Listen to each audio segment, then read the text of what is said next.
Hey everybody, it's Indie Film Cafe. What the fuck Friday? Woohoo! I'm here with the monkey, and all the way out in LA, we've also got Jonathan Moody. Hey everybody, how's it going? I All say right, how's it going. He says how's it going. how's it going? It's going moveless. Yeah, it is. And yes, it is time for yet another What the Fuck Friday. And this time we have a weird stinker. Maybe not quite the material for What the Fuck Friday. More possibly an Indie Film Cafe kind of episode. Maybe. You could argue it either way. But this particular episode, we are talking about the straight-to-video stinker, science fiction stinker called Space Chase from 1990. And That was the worst title bad. I've ever heard too. I Like, know. could you just imagine telling people like I was in a sci-fi movie and they go, "What's it called?" Space Chase. Well, they're trying to be clever because, of course, the main character is Chase, and he's in space, Oh, and there's a Chase in space. yeah, his last So, name was Chase. Okay, yeah, I get yeah. it. I sort of get it. But like even then, it really wasn't that clever. No. But whatever. I mean, it was a terrible movie. It's straight to video nonsense. It's a straight up ripoff of you name it: Star Wars, Star Trek, Battlestar Galactica, just about anything that was done in the 80s and early 90s. It's just bad. Well, this was made in 1990, right? So this is like 1990. way in early 90, and it did feel like it still felt like an 80s movie, which I thought was kind of cool for like a low budget, movie to actually looks like have that feel of the 80s. Like Yeah, it did not feel like it wasn't like shot on video. It wasn't, it there looked were like they had some. somewhat of a budget. Yeah, they had somewhat of a budget, and there are a couple of good points about it that I did want to get to. And So, I liked the lasers, and oh, stuff. the Like I scratching on the film kind of no no no stuff. no no like the shooting, shooting pew pew and different Everybody stuff. loves a good pew pew pew. Yeah, it just it like a lot of it sounded like Star Wars enough where I would have I would have given them credit for at least like being like a Star Wars fan film. That's what it Right, felt like to right, me. right. So this is a movie that was directed and written by a guy named Nick Kimaz. And the only other thing that Nick Kimaz has ever done is he did another stinker, a straight-to-video stinker back in 1988 called Rage of Vengeance, which I also saw a long time ago, and it's just not very good. Mhm. And this is just one of those crappy straight-to-video kinds of things. Now the thing is, from what I remember reading, the only reason I even saw this is because somebody had sent a copy, a DVD or a VHS copy to me way back in the early 90s from, I think it was either Canada or from Australia, because I don't think this ever got a proper US release Mhm. on VHS. Mainly because there are so many intellectual property issues with this particular film. I mean, there's even some dialogue that's just ripped straight out of Star Wars, for goodness sakes. So, yeah, I Or imagine. even Lethal Weapon. There's one Yeah, of the lines is like, "I'm getting too old for this," there's and just I was all just like, kinds of "Really?" stuff. Like, Yeah, so clearly, well, what's going on, in my opinion? I mean, I guess we could talk a little bit about the plot. It's paper thin, but oh, yeah. basically, you've got this guy Chase who is a bounty hunter. He's your Han Solo wannabe, and he is been engaged by these two irritating young chicks to go and rescue their father, because the father is this very, very smart professor who's gotten his stupid ass captured by what the hell is his name? Chrome, the evil Chrome, who's trying to rule the universe with his droids. And they have this stuff called Egram that's supposed to be this magical shit that runs everything. And if Chrome gets his hands on the Egram, he's going to have like a perpetual energy supply for his evil drones, and then he'll be able to take over the world or the universe, and then everyone will presumably have to deal with his bad overacting, and it would be really bad. Uh, That's it. That's the whole movie right there. And of course, he, like in your perfect Han Solo wannabe kind of way, he reluctantly agrees and saves the day because, yeah, that's about it. Yeah, I mean, at first he doesn't want to because he doesn't want to get anywhere near Chrome, and he doesn't want to help. He Oh, doesn't want to have. Chrome, Chrome. I know, like apparently he's scared of this guy, and then afterwards he sort of just gets convinced to go see, by these two females, these two women who are very much the kind of like I don't know how to describe it, but The they Princess are Leia cut in half. sort of no, not even like Like one is arrogant and the other is just kind of imbecilic but sexy.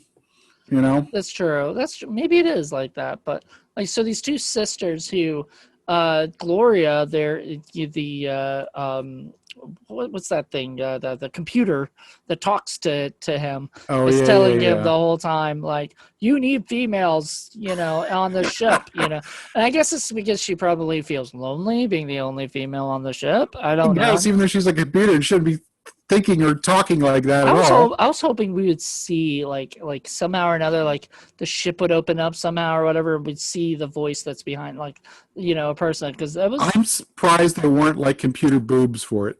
yeah or something. But anyway, so she wants more female, so she's really happy and she gets Chase to go to help them or whatever. And of course he does because they're basically going there to save their father who's captured. And then Oh God, Chrome! And let me tell you, Chrome is not particularly frightening at all. He's just like no, an old dork who looks like he should be teaching social studies to fourth grade someplace, or maybe like a night shift at a Denny's. That's it. He doesn't look very imposing at all. but guess what we find out at the end? Oh, okay. Spoiler time. Oh yeah, we're gonna fucking spoil it. I don't care. People are gonna All watch the this. millions of people are going to want to watch this movie. Yeah, You're you gonna spoil it for you 'em. can go find it. Go find it. If you want, Jesus. If you Or can. you can just listen to us spoil this and it'll It's be on fine. YouTube. Is it? Yeah, it's on YouTube. Okay, cool. All right. So anyway, spoiler, what is it? You find out that Chrome actually killed Chase's father, or whatever, which was, I was so disappointed because I was hoping that Chrome was his father. Right. Some With all the rip-off of Star Wars, You might as you well almost go that way. expect, I'm your father, Luke. I'm your sister, Luke. That kind of nonsense. Right, or that they find out that the doctor that they go to save, that's actually his father. And I like, was really hoping Gloria was going to be his mother. That would have been so much fun. uh, No, this movie doesn't do I anything am as your fun as mother. that. Now that hasn't been done even as a parody yet. Like I am your mother, but That would have that's, rocked.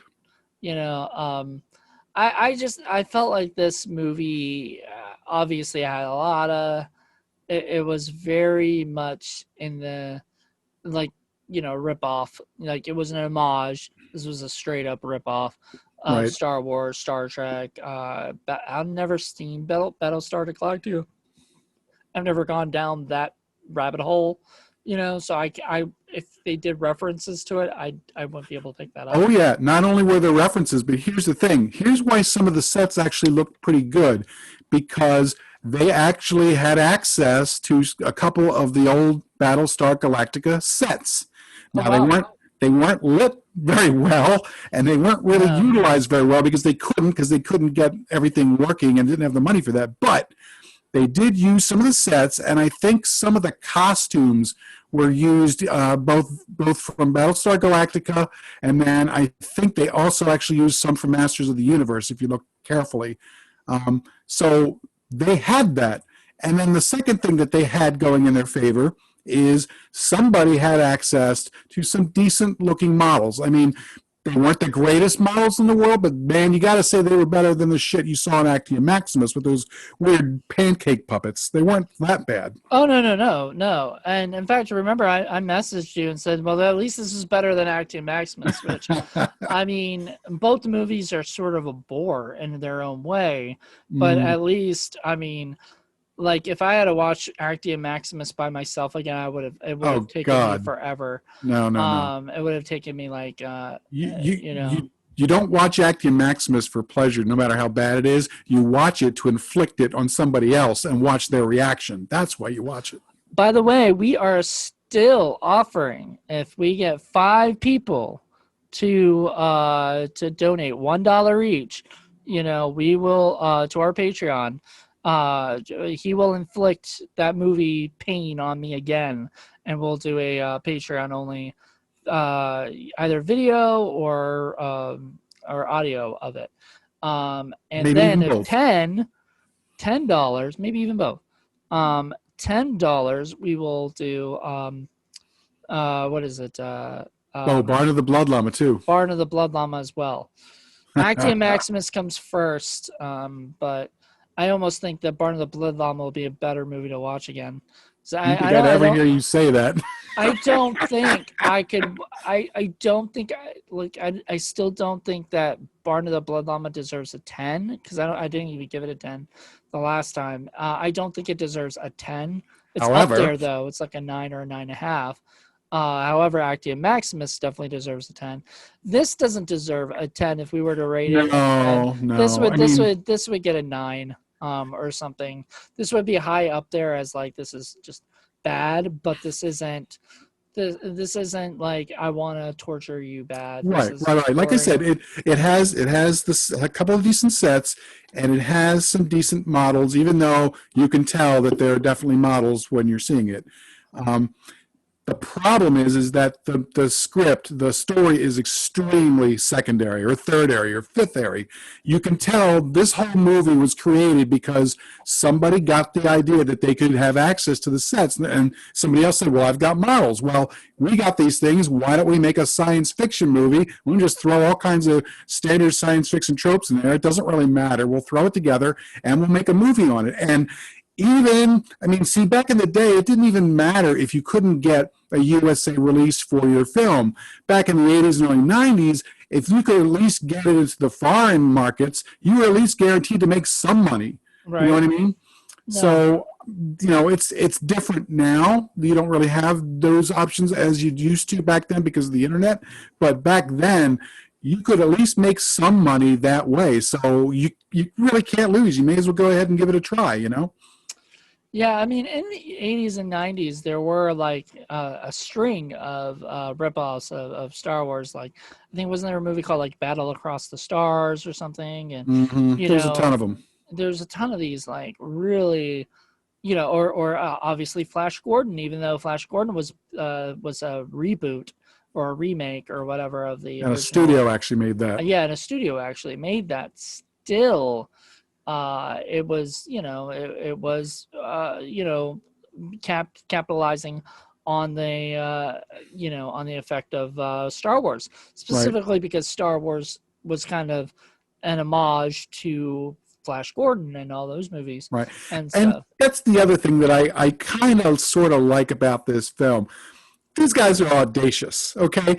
You know how it is, Moody, for making independent films. Generally speaking, if you're making micro-budget films or small-budget films, you're going to go horror genre, or you're going to go, something that's relatively inexpensive. You generally do not go the way of science fiction because you generally have to have something that looks good. You either have to have some special effects or a set or costumes or something. Now, these guys did not have the greatest special effects, and the costumes were kind of as well. But what they did have is access to the set, and they had those models. So this gave them the opportunity to at least test out doing a small micro-budget, stinky, unfortunately, science fiction movie. So that in itself is kind of an accomplishment.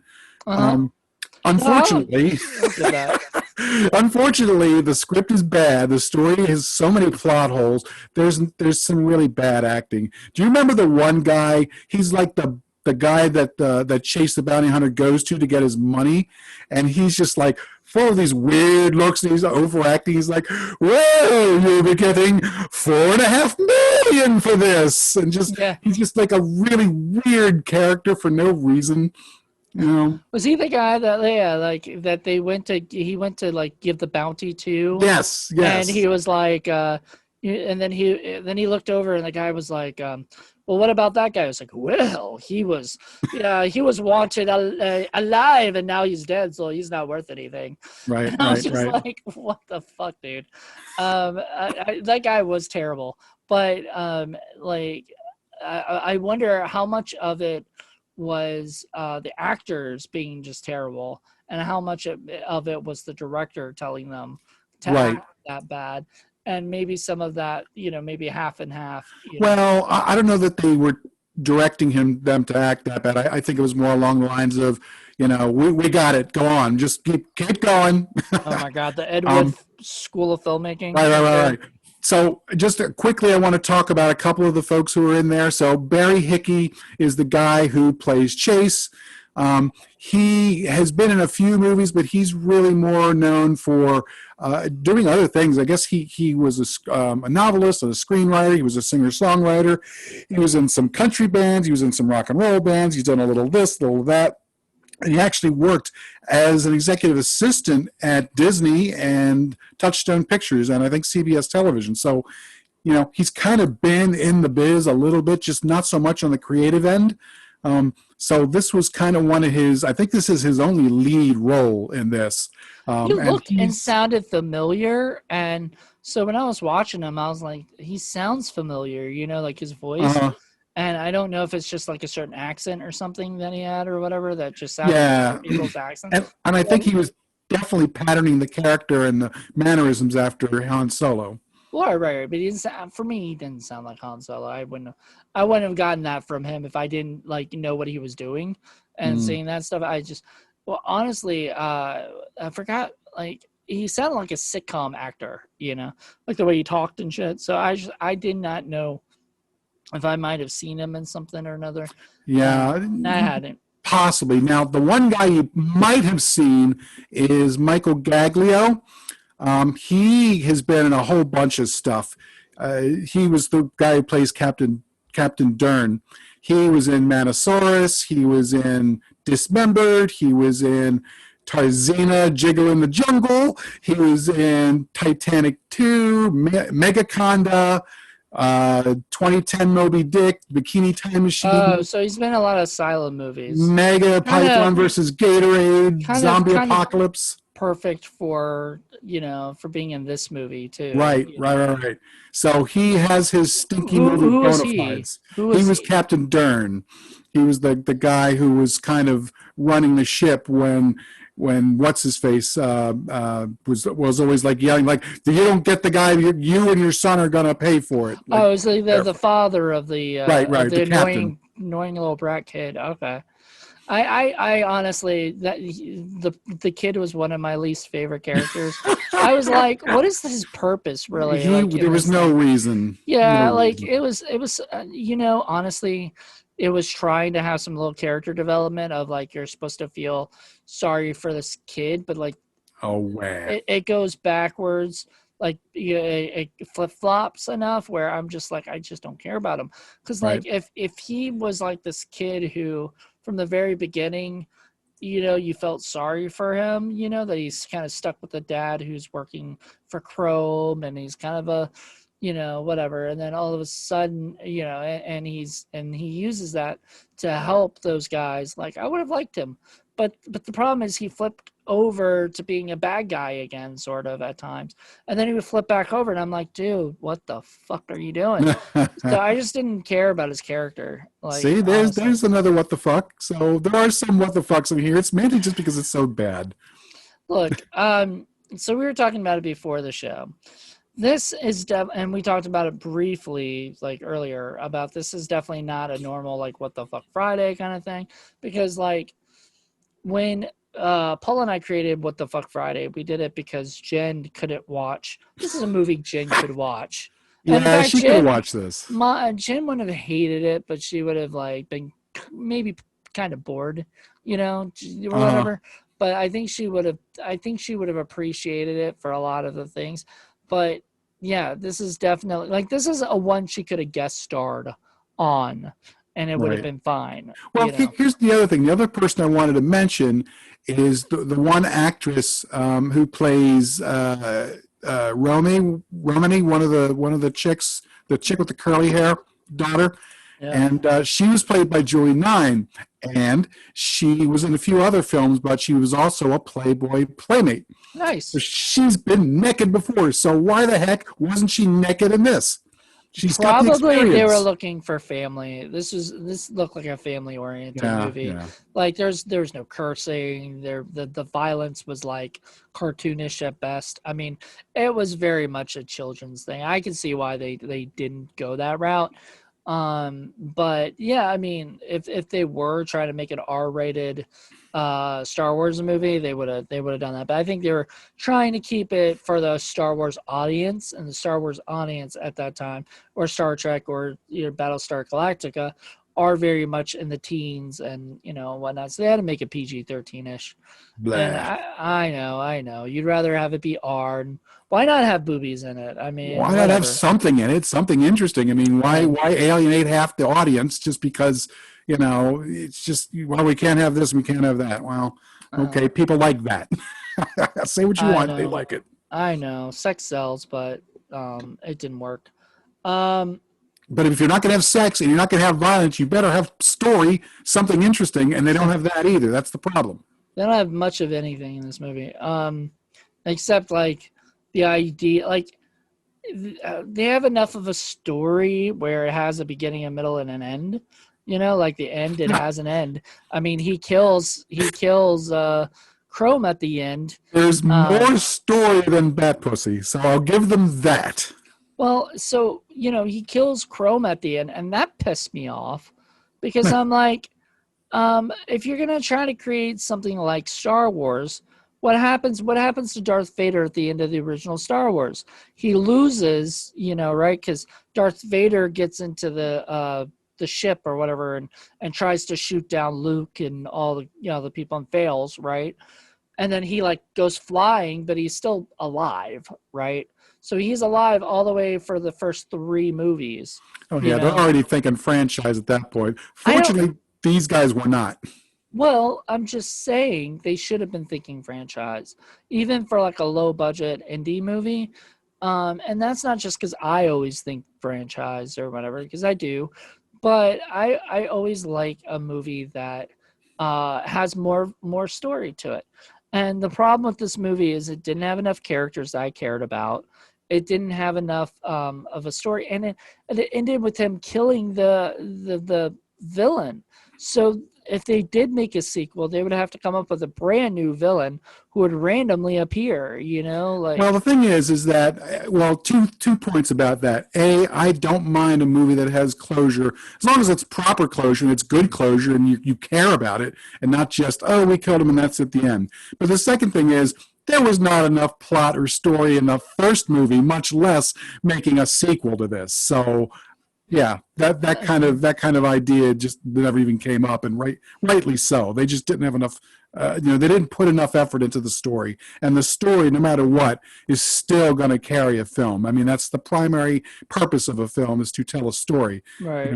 Visually maybe, but still, there needs to be something there, and it was very, very basic, bare bones, and just dull. Right. So, No, I totally agree. And I feel like the movie itself was incredibly dull. And, but it was, I mean, it was what it was. You know what I mean? Yeah, Like that sounds really weird, but like, it had some things in there that I did kind of like. Like I said, the fact that this was such a low micro budget film, and they were able to utilize some of the things they did. I mean, like we said, there's plenty of shitty, crappy sci-fi Star Wars ripoff wannabes that were made in the 80s, and most of them had a bigger budget than this, and some of them had worse special effects than this. So given that fact, this could have been even worse. And I think that's kind of one reason why I ended up not doing this for Indie Film Cafe. To me, it wasn't enough to be sort of an entertaining discourse on the podcast. Whereas at least for something like What the Fuck Friday, you can bring it up, you can talk about it as a shitty sci-fi movie, and It's half true. hour, 40 minutes, yes. A full hour, I just don't think so. It's true, because Actium Maximus, we only got 45 minutes out of it because I fucking hated it. But Hey man, I could have talked about that movie for a long time because it was so bad well, you in every did. You ended conceivable up way. You ended up doing an hour-long podcast with, I believe, Lenore, Yep. and she didn't seem to hate it as much as I did. Oh no, she was Um, so bewildered at how bad it was. right. She's baffled, I guess, and everything, but she seemed to like I would have wondered what her thoughts on this was, given the scientific See, I, aspect. I think maybe with Actia Maximus, timing was a thing. I think springing that on you on the first episode is what did it. I think if we had warmed you up a little bit and kind of romanced you a little bit and got you maybe 3 or 4 episodes into it, maybe would have felt a little bit more into the badness of the film as opposed to springing it on you like that in the very first episode. So people that may not be aware or whatever, if you're looking at this because you found Space Chase on Google, So on many like people are YouTube, looking. if so many people are looking and they find this and they're like wondering what the fuck we're talking about when it comes to the other stuff, we also run a podcast called Indie Film Cafe, and on Indie Film Cafe we rate and discuss and review movies, especially old, or like not old, but like, bad B movies from whatever generation we want to bring in. And we did Acting Maximus, which on this, it was the first episode of the second season. Thank you, Trauma. And yes, Trauma released it, and Paul wanted to show it to me because I think he was looking for a 10. I mean, I think he was looking for a It was a 10. tone setter. Yeah. And so since then, if you look at what is it? You look at the ones we've done so far for this year, we've gotten some 10s. And I haven't been afraid to say if it's a 10 or not, but I was afraid then because I didn't like the 10, like starting it off with a 30 in the beginning is, very much like and we very much should have, everything should have been that was a stinker 30. If I could redo it, that would definitely be He's going to it. go to his grave saying he should have given a 10 to Accio Maximus. I mean, we can't edit it out or change it, but and I will stick by my 9.5 or whatever I gave it. 9.5. I think I gave it 9.5 because I will say that, I mean, I didn't know if it was going to be worse than anything, but trust me, it's definitely worse than a lot of the ones. It's not any worse than any Neil Breen movie that we've ever had, though. Like, And I can't remember because I'm old. We just Jen who watched that with us? no, what, Acting Maximus? Yeah. No, we watched it by ourselves. You and me. That's right. And I had to bring in Lenore. Lenore later. That's right. Lenore later. So yeah, also, so for people who would like to know that information about that, Just Jen, our partner for the first season, unfortunately she got booked and very busy and everything, and said she could only be a Changed special jobs guest. Yeah, she was very busy, and she's still very busy. But she still comes on as a special guest for our shows and everything. And she left the first season at the end. She stuck with us for the whole season, so I really appreciate that. And she did a lot of work for us and helped us out. So we all really appreciate that. We love Just Jen. Yeah. However, she left, and Paul decided the first movie he wanted to unleash on me was going to be a 10. And this movie here would not have, like I said, it would probably gotten a 9 for me, or 8, something like that. It would not have gotten 8.5 maybe, or maybe a 9 if I was feeling really, really nasty.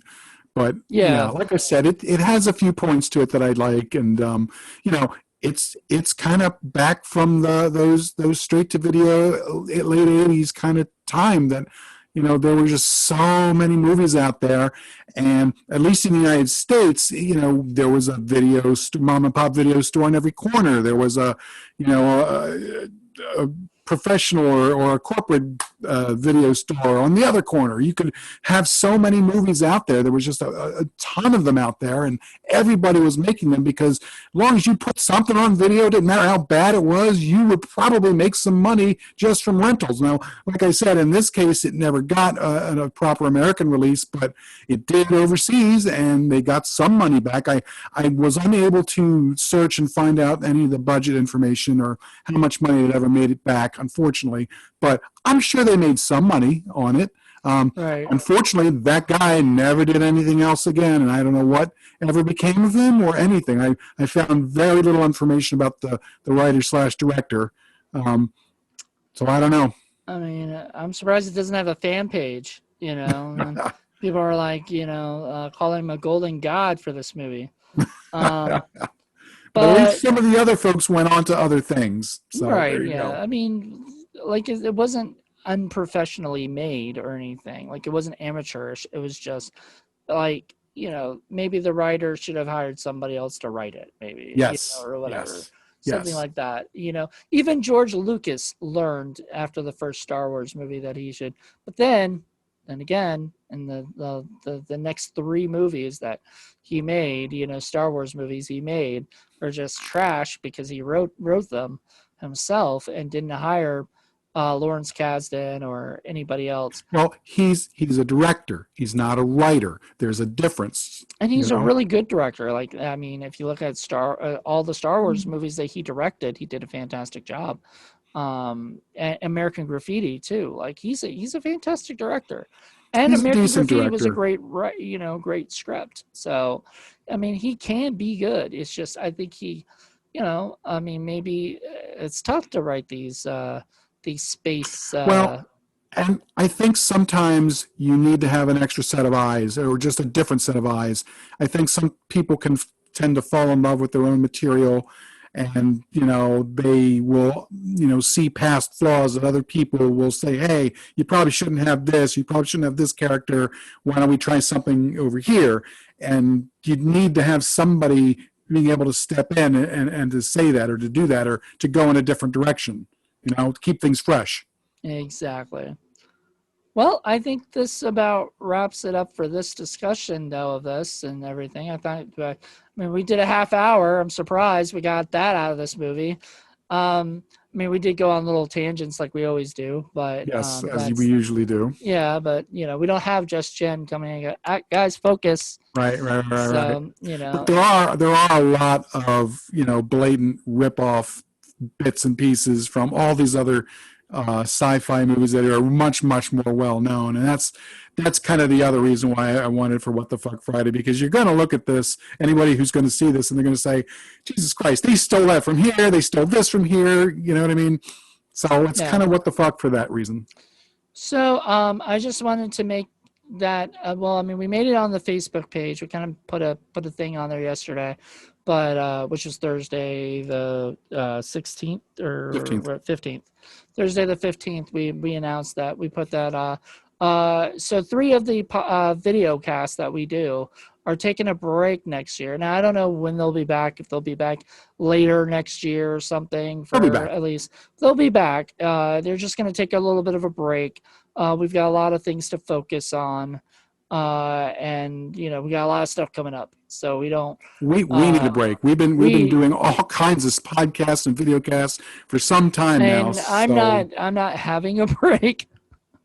I'm still doing like a million of them, but at least I don't have a million plus 3.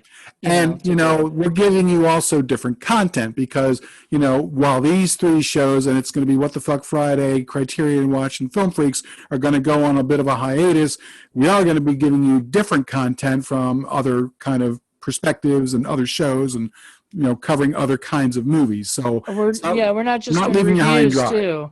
We're not just doing reviews as well. We're also doing interviews and other things too. So there's just going to be a lot of stuff still happening. So I'm going to try to put everything that we put in the podcast out on the YouTube channel as well, so we can kind of see the people's faces who are here, since we have Zoom and the people are on there, and everything. So I'm going to start doing that as well. So I mean, we're busy, you know, like And still, but you've got a new podcast that's either it's just come out, has it, or is it about to come out? which one? Um, the one you were advertising just today or yesterday. Gosh, I forgot the name of it. Horror film Yeah, lovers. yeah, yeah, yeah, Okay, yeah. yeah, horror film lovers. It started like earlier, like before last year. You know, I was gonna do it. It was gonna come out this year. It was gonna start going out this year, and then I just got sidetracked with so much stuff going on. You know, trying to get work and all these other things. I could only focus on so much, so I kind of took that on the back burner. And since the invention of Zoom being a big deal with us, I was talking to my friend Sarah Atkins, and she's been wanting to do, you know, more video slash audio stuff. And so we're gonna do, you know, we're gonna do horror film lovers, and horror film lovers is like good horror films, like ones we like, you know, or whatever. So we'll be back on in November. The first one back will be The Stuff, you know. I love that movie. Yeah, and I reviewed it with Vittorio Treppo and Joe Turk. So, you know, that was one of the last things I did before I left to come to LA, actually, you know, before we wrapped up IFC. Oh, okay. So Yeah, I didn't realize that this was sort of a rebirth of one that you had already started. yeah, it started it, and then there's another interview show that I've announced called Living on the B Side. There you go. And that'll be like personal like interviews. I was gonna do that weekly. Nope. Monthly is all I have time for. Busy, busy, busy. I mean, it's too much also for the podcast. I mean, we don't need things coming out every day, you know, of the week or something. Thank you. I've been trying to say that. I know, but three days, you know, in the week is good. I think Monday, Wednesday, Friday is what we're trying to do. And then I've got Sexploitation Sleaze Cast that just came out. We put out you just episode literally 1. just put that out today. Yep, with Rebecca Reinhardt. With Backwoods Baba and what are the other stuff that she's done? She's doing a movie about sharks in the corn or something. Yeah. Corn sharks. She's a lot of fun. I don't know if you heard it, but she loved That Pussy, and we had a really great discussion. I need to watch that. I listened to it at some point. Ridiculous, terrible movie. And it's all going to be really weird, bad, terrible movies with sort of perverted sexual slant to them in some way, shape, or form. And there's oodles of this shit, and people don't really talk about it much. So I'll be your special guest for Orgy of the Dead. Yay! That'd be fun. If you do that movie. Absolutely. It's on the list. So yeah, so we've got we're wrapping up these. So I have one last What the Fuck Friday in November. Then it's over for a little while, but we'll be back. Right. And then we've got Film Freaks and what is it?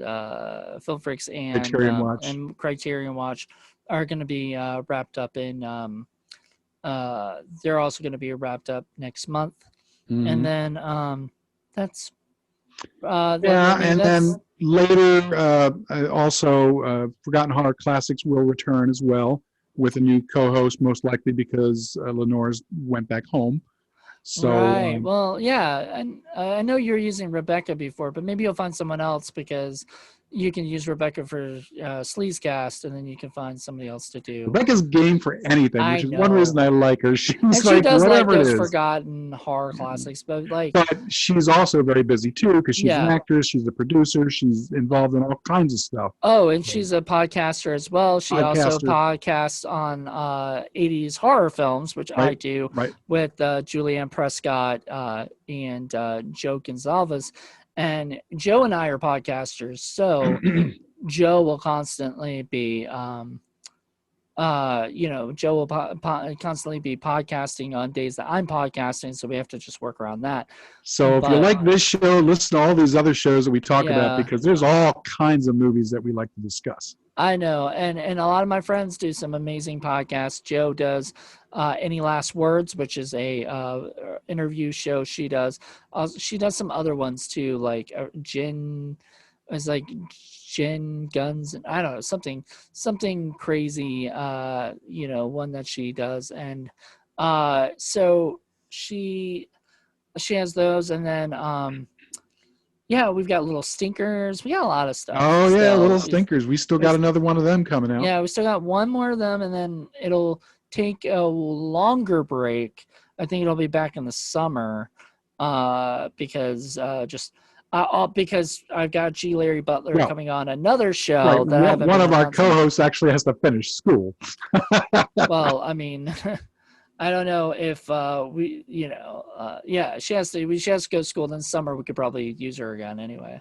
It'll be better not to make her, have to do too much during the school year. Even though I don't know how they're doing that with COVID. I don't know. We'll see if Maggie the cat can sit still this last episode. Yeah. She's kind of all over the place. So yeah, you have one last one have you sent it to them yet? I've sent it. All right. Yeah. All right. Well, G. Larry is actually filming something right now, but they're going to get to it pretty soon. Well, we're gonna announce the show that we're gonna do, the one I'm doing with G. Larry Butler, the new one that him and I are doing, and we're gonna announce that. I think it will be on the Criterion Watch episode that we announce it. I just don't know. It might be I think it's going to be the last Friday of the month. So I can't tell you how happy that we've got to work with him. It's just wonderful and serendipitous, really, because this all goes back to the movie that I had, because I thought he was so wonderful in oh God, I can't even think of the name of the movie. Double the Avenger. How could I possibly forget? And then, we were able to reach out to him, and he's been so cool and so interested in working with us and hanging out with us. Productions. Yeah. And it's been great, and he's been really good about jumping in and working some of these podcasts. So we're all very, very thankful for G. Larry Butler. He's a great guy. He's a really good actor, and can't say enough good things about him. Yeah. I mean, he was giving me crap the other day for working too much, for doing too much stuff and having too many projects. And that's just me. I like having so much going on. Also, we got Sick Fleek TV coming out in January. And I haven't even, I've been doing stuff with it throughout the year, but, I haven't really done a lot yet. We still have an Indiegogo campaign going on. That'll be put up there. Please come out and donate. We can always use that moolah towards Sick Flick TV, towards Supernatural Assassins, towards other stuff. And we also have a Patreon out there, and we've talked to you already about what we're going to do if we get some more people involved. So please donate there too, even if it's just a buck. We could use it. Definitely. Well, awesome. So we talked about 30 minutes for the movie, and then about 10 or so minutes after about what we're up to. Extra stuff. There's so much that's going on right now that it's kind of funny. I don't think we, in some of the stuff, there's a couple of podcasts I can't even announce yet because we're going to be making, logos for them. And then I'm going to be making pages for them. So there's just so much content that we'll be getting.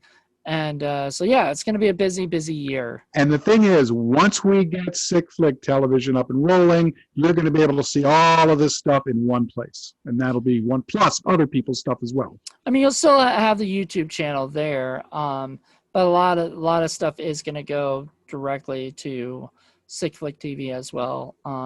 Or right after, or the same, around the same time as releasing on the YouTube. Right. Or you'll be able to see some of our stuff there first before it goes out to everybody else. So there will definitely be benefits for joining Sick Flick Television. Yeah, we're gonna try to keep a lot of the video stuff going to Sick Flick TV first, so that if you guys have a Roku and you're able to download the thing, you can watch it. But we also want you guys to be able to see it at any time. Right. And don't forget, there is some content that's on our Patreon page that is Patreon people only, Patreon subscribers only. And I don't think we're going to be putting any of that anywhere else except the Patreon. So if you Yep. like our podcast, you like our vidcast, you like some of the other extra stuff we do, join up as a Patreon subscriber, and you'll be able to get to that content. Definitely. Well, once again, I want to thank you so much for doing this. Stick around so I can chat with you afterwards. But thank you guys for watching this. This is Always awesome. fun. So join us next month for my last one, and I'll probably pull Paul in and maybe Joe if Joe's down. I'll find I'll us bring the monkey. something fun to watch for What the Fuck Friday to end the season on. Go crazy with it. Find out the weirdest movie you could dig up, and we'll do it. Okay. I'll look Challenging. around. I'll have to find one that you can find easily too. Like that's what I want to do. So I'll find something that we can all watch that I'm gonna be like, what the hell? We were gonna watch a movie called Attack of the Giant Donuts or something, or Attack of the Killer Donuts. Killer Donuts. I've got that. Oh, really? In fact, I've seen it. It's good. Okay. It's silly, but it's fun. We were gonna do that, me and Morgan, but then we decided to go with Arachnoquake instead.